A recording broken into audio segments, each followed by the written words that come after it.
নমস্কার, আমি দীপালি। আপনারা এই মুহূর্তে দেখছেন লিটল স্টার 465 নিউজ।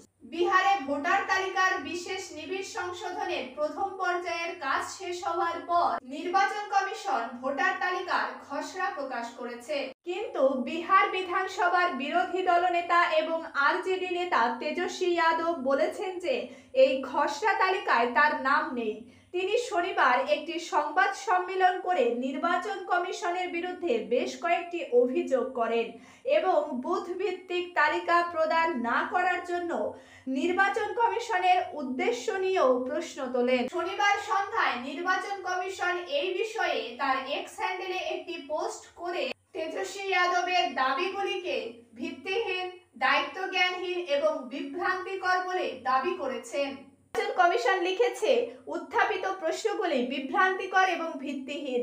আরজেডি 47,506 জন বিএলও 1 আগস্ট থেকে 2 আগস্ট কোনো দাবি বা আপত্তি দাখিল করেননি। এটা স্পষ্ট যে অভিযোগগুলি ভিত্তিহীন এবং এই ধরনের বক্তব্য অত্যন্ত দায়িত্বজ্ঞানহীন।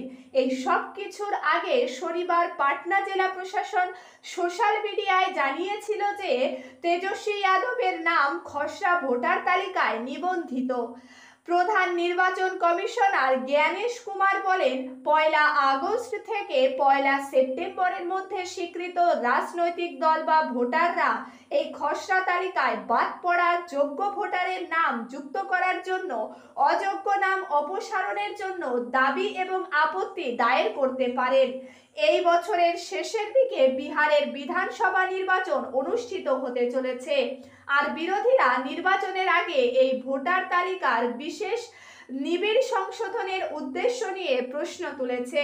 সংবাদ মাধ্যম সূত্রে খবর, বিহার বিধানসভার বিরোধী দলনেতা তেজস্বী যাদব নির্বাচন কমিশনের মোবাইল অ্যাপের তার ইপিআইসি নম্বরটি প্রবেশ করান এবং বলেন যে অ্যাপটিতে নো রেকর্ড ফাউন্ড দেখাচ্ছে। তিনি আরো বলেন যে আমরা কিভাবে প্রতিদ্বন্দ্বিতা করব। নির্বাচনে প্রতিদ্বন্দ্বিতা করার জন্য তো ভোটার তালিকায় নাম থাকাটা প্রয়োজন। আমরা কিভাবে নির্বাচনে প্রতিদ্বন্দ্বিতা করতে পারি? সুপ্রিম কোর্টের উচিত এই বিষয়টি বিবেচনা করা এবং নির্বাচন কমিশনের কাছ থেকে এই বিষয়টিতে স্পষ্টীকরণ দাবি করা। তেজস্বী যাদব নির্বাচন কমিশনের বিরুদ্ধে আরো একটি অভিযোগ করে বলেন, ভোটার তালিকার বিশেষ নিবিড় সংশোধনে একটি বিধানসভা কেন্দ্র থেকে গড়ে 25,000 থেকে 30,000 ভোট বাদ দেওয়া হয়েছে। প্রায় 65 লক্ষ ভোটারের ভোট মুছে ফেলার পরেও নতুন খসড়া তালিকায় অস্পষ্টতা রয়ে গেছে।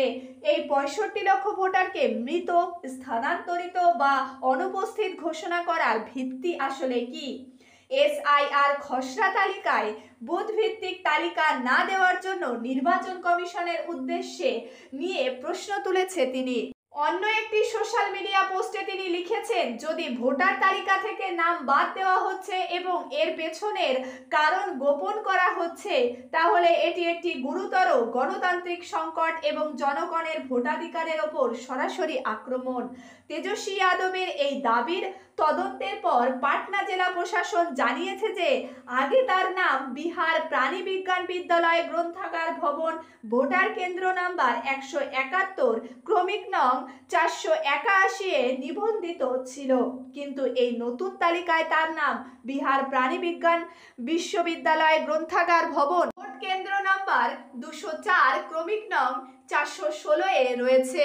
বিহারে চলমান বিশেষ নিবিড় পর্যালোচনার উপর বিরোধী দলগুলি বারবার প্রশ্ন তুলছে।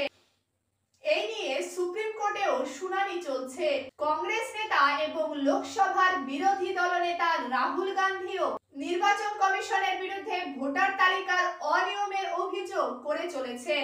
দিল্লিতে অনুষ্ঠিত একটি অনুষ্ঠানে রাহুল গান্ধী সম্প্রতি বলেছে, আমি এখন নির্বাচন ব্যবস্থা নিয়ে কথা বলছি।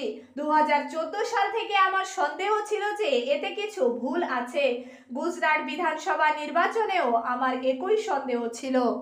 এর আগে শুক্রবার রাহুল গান্ধী দাবি করেছিলেন যে নির্বাচনে অনিয়মের প্রমাণ তার কাছে রয়েছে।